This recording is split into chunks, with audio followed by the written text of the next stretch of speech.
Joshua chapter 8. This is God's word.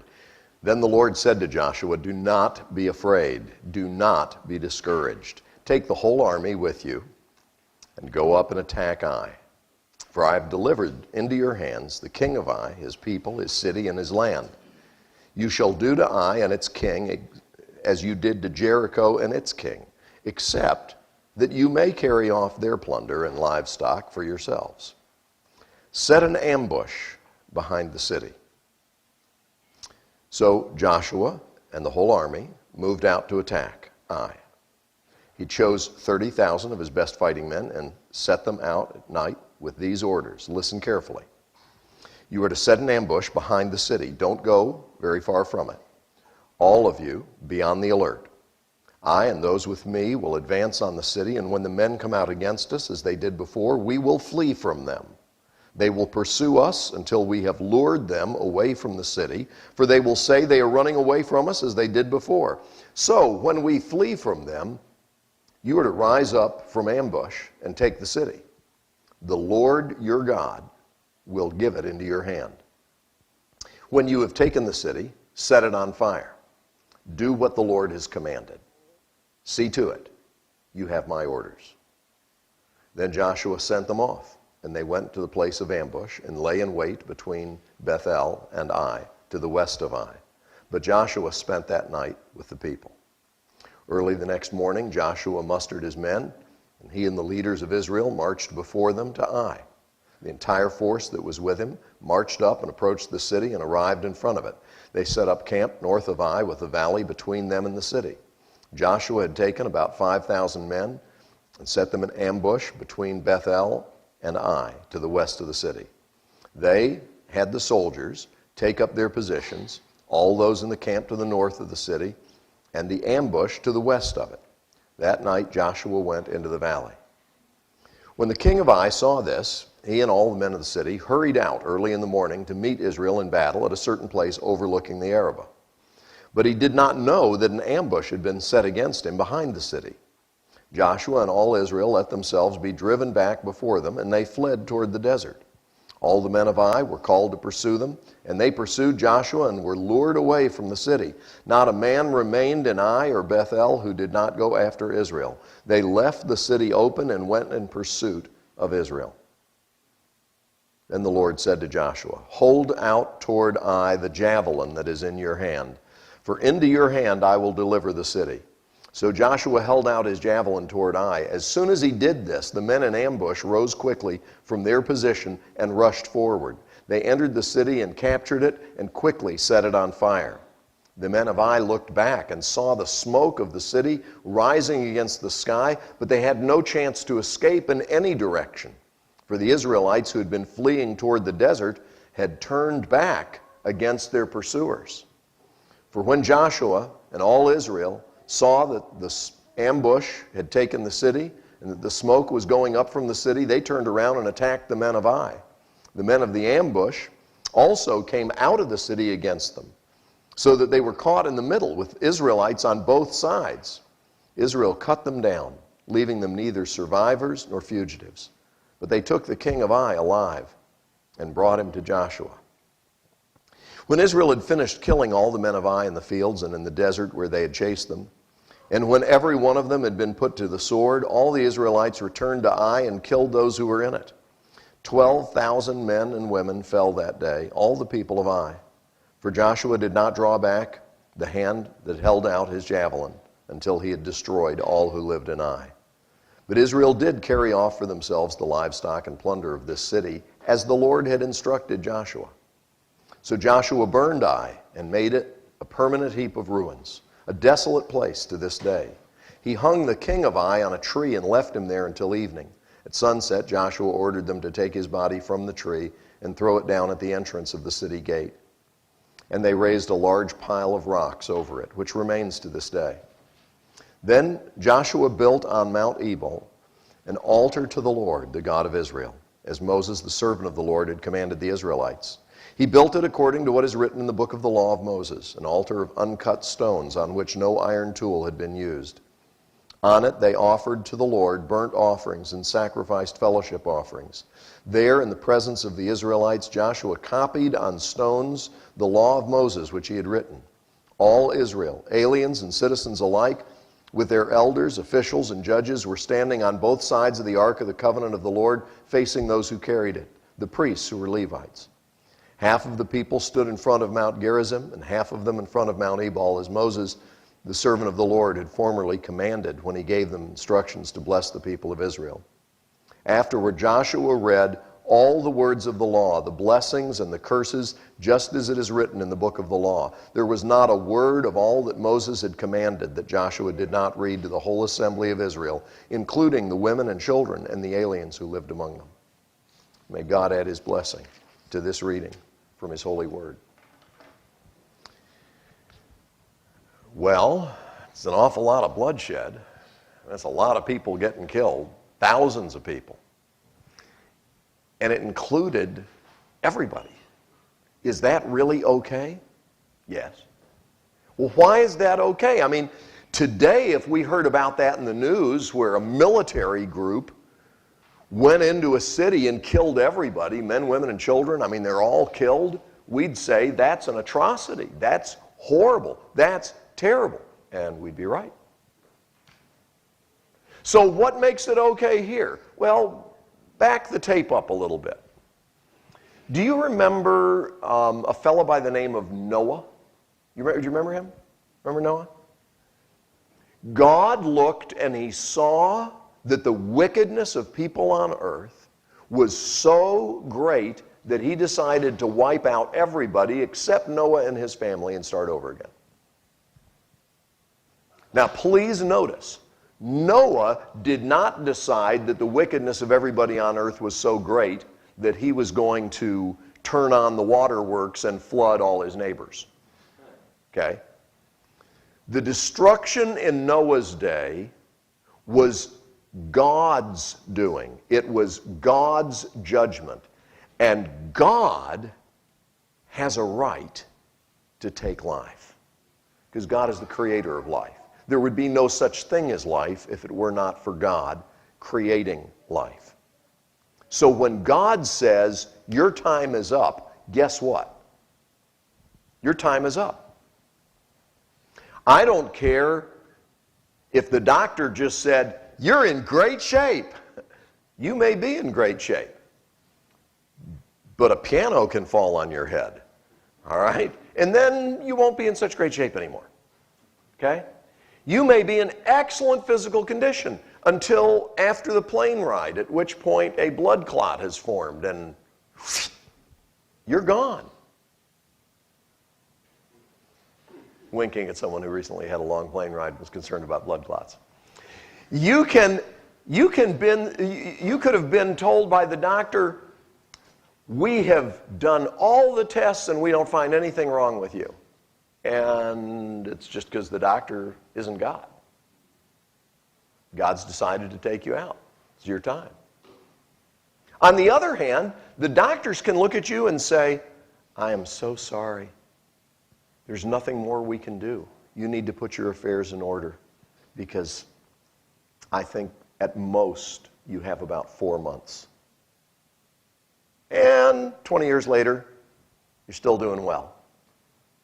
I've shared with many of you the story of our friends in Knoxville who were given that kind of very grim prognosis by the doctor, and they decided, instead of waiting for the funeral for people to make their tributes, they were going to go ahead and have a party while the person who was dying was feeling reasonably good. And so they threw a party at their home. Why have all the flowers at the funeral? Let's go ahead and have them at the house.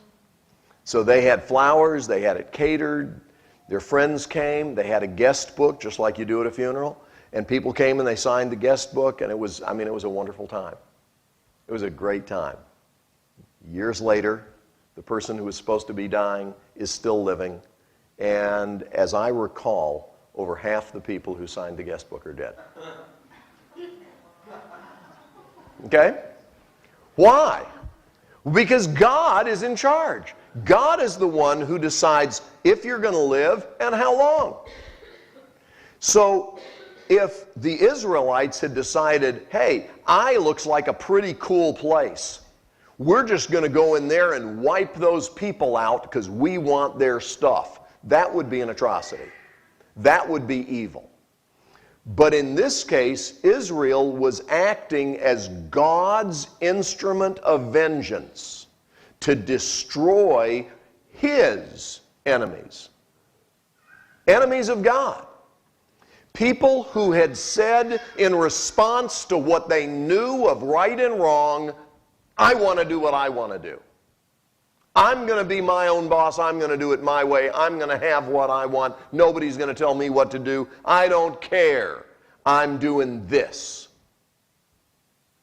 Now, the problem with that is, you understand, I've just described the human condition.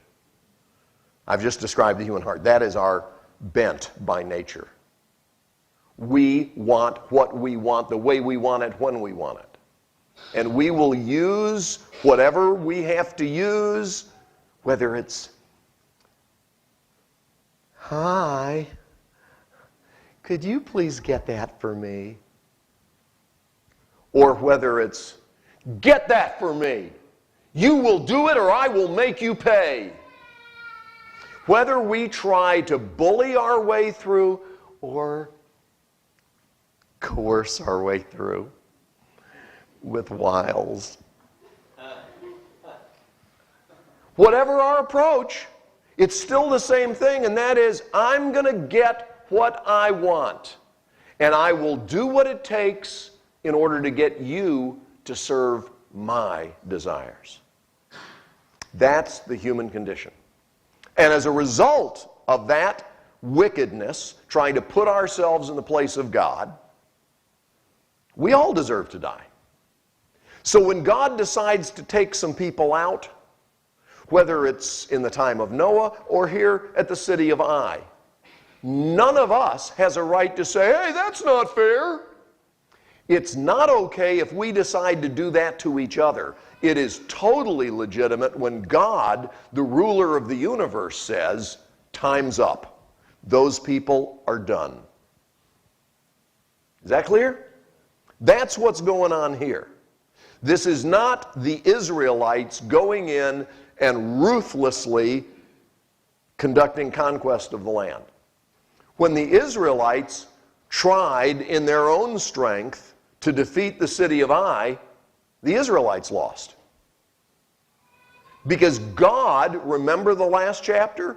God said, I have made them liable to destruction. God said, I have made them liable to destruction. And so the Israelites in that situation could not stand against the people of Ai.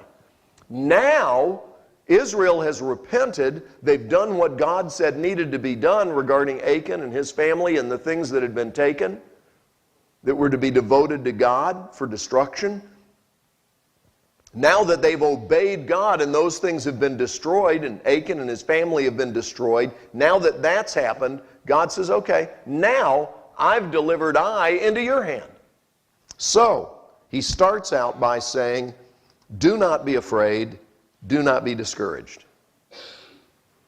Remember last time when we were looking at Joshua? He was pretty afraid and discouraged. Joshua said, Canaanites and the people of this country will hear about this and they'll surround us and wipe out our name from the earth. That was Joshua's outlook. It wasn't just partly cloudy. Okay? It was really bad. It was really grim. He thought things were going to be disastrous. And instead of disaster, God says, no, do not be afraid, do not be discouraged. Take the whole army with you and go up and attack Ai, for I've delivered into your hands the king of Ai, his people, his city, and his land. You shall do to Ai and its king as you did to Jericho and its king, except that you may carry off their plunder and livestock for yourselves.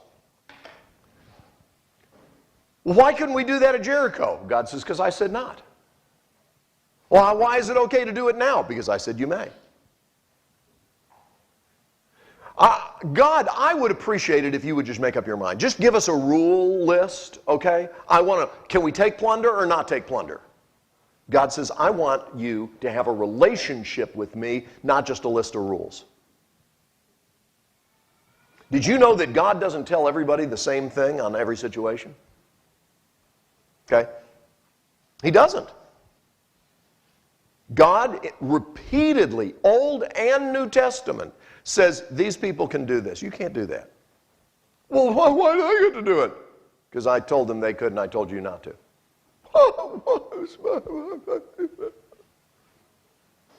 It seems to me if they get to do it, I ought to get to do it. God says, no, I told you not to. Why do certain people get certain spiritual gifts and certain functions within the church and other people are told, no, that's not for you? That doesn't seem fair. It's not very democratic. I don't think that's American. Well, maybe the American brand of democratic republic is not completely consistent with God's monarchy. Because guess what? The universe is not a democracy. The universe is governed by a king. Welcome to the kingdom, children. God invites us to be in a relationship with Him where He is our loving Father and He is our Lord. He is our ruler. And we are to submit ourselves to His authority, and that means we do what He says. After His resurrection, Jesus meets with His disciples by the lake.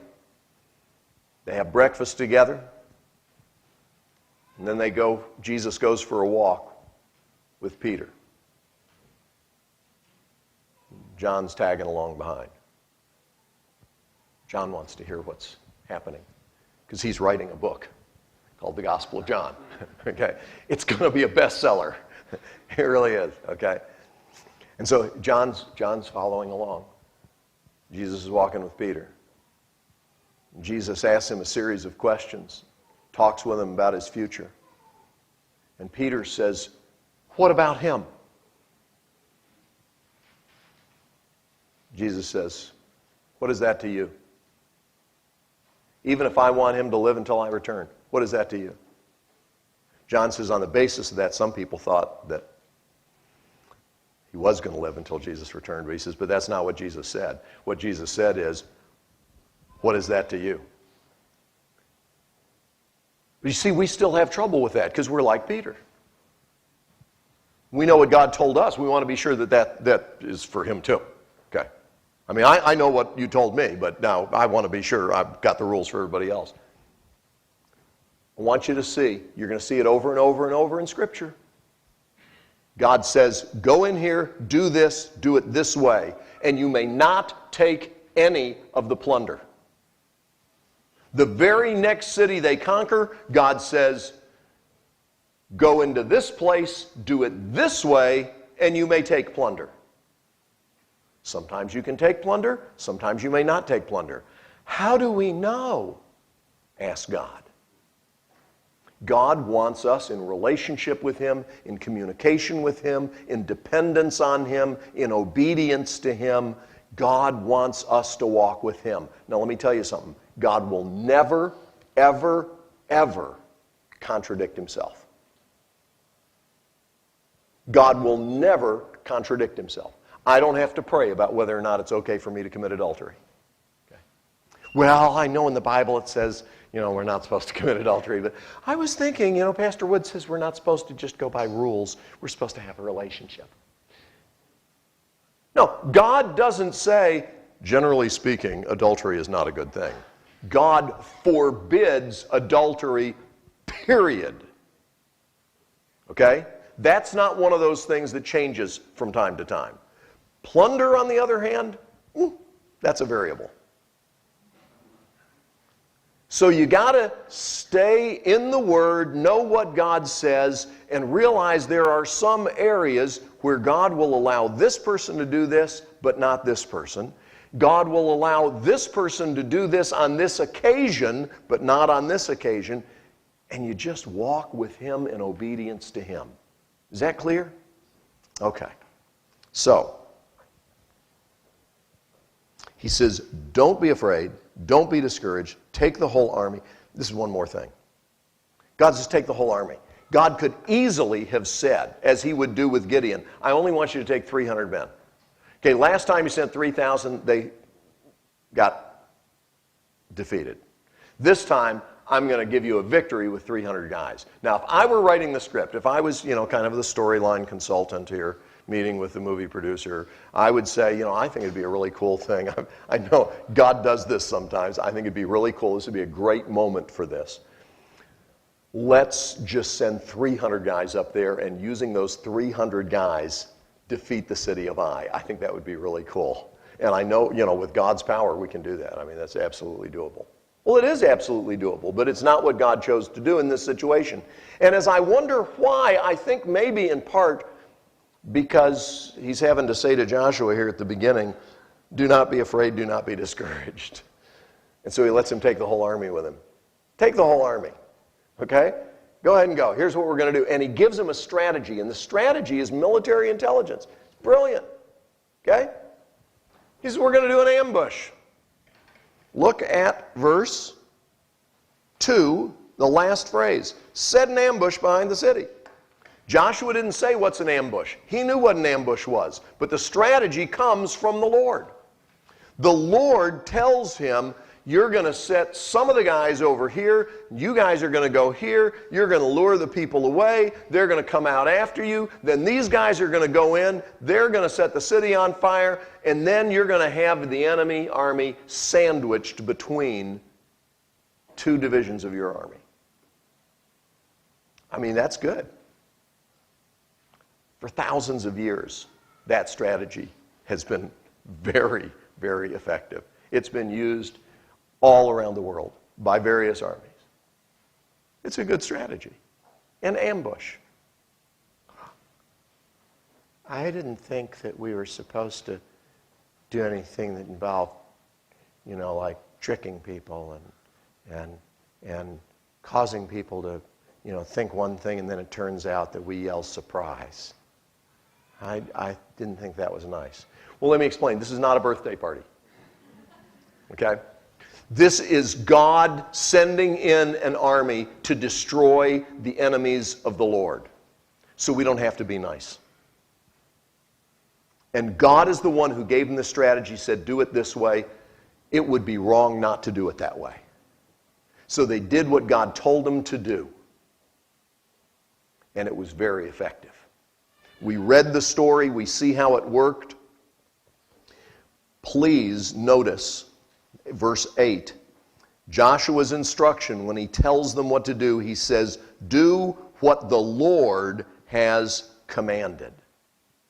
Do what the Lord has commanded. Joshua isn't saying, I got this really great idea. You're going to love this. I was thinking about it last night. And we're going to set an ambush. He says, listen carefully. This is what God says to do. Do what the Lord has commanded.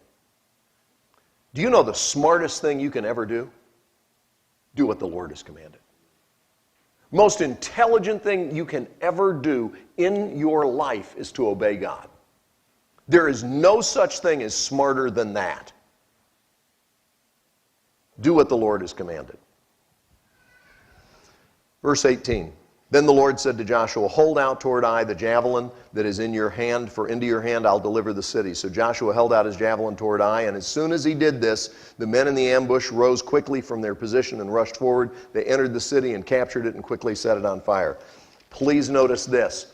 Not only was he doing what the Lord told him, he did it as the Lord told him. In other words, the timing was set by God. God didn't say, you just go out there and do your best. He is still in the midst of a battle where it's a little bit harried, okay? We're running at this point from the guys who are chasing us. And God said, okay, now's the time. In the midst of a battle, he's still listening to God. In the midst of conflict, with arrows going zing, he's listening. He's obedient. And when God says, now's the time, that's when he does it. And immediately, the whole situation begins to turn. I cannot emphasize enough that part of obedience is timing. It's not just doing the right thing. It's doing the right thing at the right time. How do I know when it's the right time? Relationship. Walk with God. Listen to Him. Stay in the Word. Be obedient to what He's told you. If God says wait, wait. If God says go, go. If you say, I'm not sure, tell Him. Because if you're determined to do whatever God says, God will do whatever it takes to make His will clear to you. But if what you want is to know what God says so that you can decide if that's what you want to do, forget it. Good luck with that. James 1. That's what James 1 talks about in terms of knowing the will of God. If you're committed to doing it, God will guide. He'll give wisdom lavishly, generously, without making you feel foolish for having asked, without upbraiding you. But if you are double-minded, don't expect to get anything from God. He's not going to give you instructions so that you can weigh that as one of your options and say, well, God says this, but I'm not sure. If you're still trying to decide who's going to be boss, you better be aware that you're in a heap of trouble. But if you have decided Jesus is Lord, He's my King, I want to do what He says, don't worry. He'll make sure you know what you're supposed to do. And you just keep walking with Him, and you may be saying, well, how am I supposed to know? He knows how you're supposed to know. Let me tell you, in 2011, God began to speak into my heart that He had something else for me to do. There's something else He wanted me to do. And I spent almost all year, that year, praying and saying, God, what do you want me to do? I know you're telling me you want me to do something else, but I don't know what it is you want me to do. Just tell me what you want me to do. I'm willing to go anywhere, do anything you want me to do. Just tell me what it is. Nothing. Nada. Zip. God, please, I'm really getting concerned here because I know that, and there were circumstances that were, shaking my world, and I'm crying out to God, and I'm going for hikes, and I'm driving in my car just to talk with God away from distractions. Please, God, talk to me. Tell me what you want me to do. Nothing, not a word, no response. Month after month, I'm getting nothing. Till the last Sunday in November. God asked me a question as I was getting out of the shower. I answered out loud. Okay, it was that clear, that the question. I answered out loud, and when I answered out loud, God confirmed immediately, within 5 minutes, that was what I was supposed to do. And so I began the steps toward doing it. It involved working with the Billy Graham organization for a limited period of time. Here's the thing. If God had told me that in February of 2011, the Billy Graham organization would not have been interested, because in February of 2011, they were not planning on doing what we're doing right now. If God had told me that in August of 2011, wouldn't have happened. God waited until it was just the right time, so that when I contacted the Graham organization and said, if there's something that I can do to be of help to the Graham organization, please contact me. It was right at the same time that Dr. Graham was saying to Franklin, America needs my hope. You see, God had the whole thing perfectly timed. If God had told me at the end of November, I want you to contact the Billy Graham organization and offer your services, without all those months of preparation, getting me desperate to do God's will, I probably wouldn't have heard it, wouldn't have paid attention, would have thought, boy, that's a bizarre thought. There's no way I'm going to call the Graham organization offer. How crazy would that sound? Hello, this is Jim Wood in Tennessee. I'd like to help. It would just be nuts. That'd be so crazy. But when I'd been prepared by God, month after month after month after month after month after month, then when God says do it, it was like, I'll do it. Okay. Folks, let me just tell you something. Timing is critical. And so then the Lord said to Joshua, hold out toward Ai the javelin that is in your hand. They did what God said. God gave the victory. In verse 27, they did carry off for themselves the livestock and plunder of the city. Now, please understand when it says they carried off the livestock, that doesn't mean they put cows on their back. It means that they removed the animals from the city, okay? Maybe they carried a little lamb or something, but to carry that off just means they made off with it, all right? I don't want you picturing, they carried off the livestock? What did that look like? It's called head them up, move them out. They did it as the Lord had instructed Joshua. Then what happens? Then they renewed their covenant with God. After they have had this tremendous victory that God gave them as they obeyed His strategy, and they've had this wonderful, wonderful success, then they meet together and they worship the Lord. They worshiped Him, and central to their worship of Him was not only offering up sacrifices, but it was also hearing the word of the Lord. Joshua read them the book of Deuteronomy. I want you to feel free to read the book of Deuteronomy this afternoon when you got a little free time. Okay? And be sure and do it out loud, because Joshua was doing it out loud. So no speed reading, no skimming. Read the whole thing out loud. It'll take you a little while. Okay? Well, I think maybe that was probably just for the, like grad students. Because, younger people, they can't sit still that long. Well, these folks weren't sitting still. They were probably standing. That was typical posture when the word of the Lord was read. So they're standing while Joshua reads the entire book. Please notice this. What kind of child care plan is this? Verse 35. We'll start in 34. Afterward, Joshua read all the words of the law, the blessings and the curses, just as it is written in the book of the law. There was not a word of all that Moses had commanded that Joshua did not read to the whole assembly of Israel, including the women and children and the aliens who lived among them. This was not a seeker-friendly service. But it was what God wanted in this situation for these people on this occasion. Well, I think that's what we need to turn every service into. I think every time we get together, we ought to have everybody stand and read the whole book of Deuteronomy to them. No, that's what God wanted them to do on that occasion, and that's what they did, and it was for the glory of God. You know what we need to do? Stay in close fellowship with the one who has made us His.